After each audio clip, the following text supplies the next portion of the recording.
ఎంత విశ్వాసం ఉందని కాదు పరిమాణం.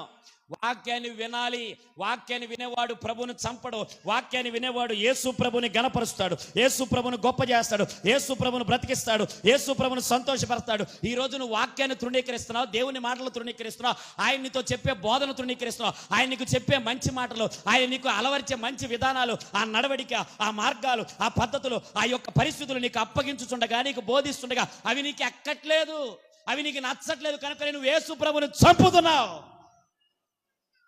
యేసు ప్రభుని వాళ్ళు ఒక్కసారే చంపారు, నువ్వు వాక్యం వినకుండా ఎన్నిసార్లు చంపుతున్నావు? వాక్యానికి లోబడకుండా, పద్ధతులు మార్చుకోకుండా, విధానాలు మార్చుకోకుండా యేసు ప్రభుని చంపుతున్నావు.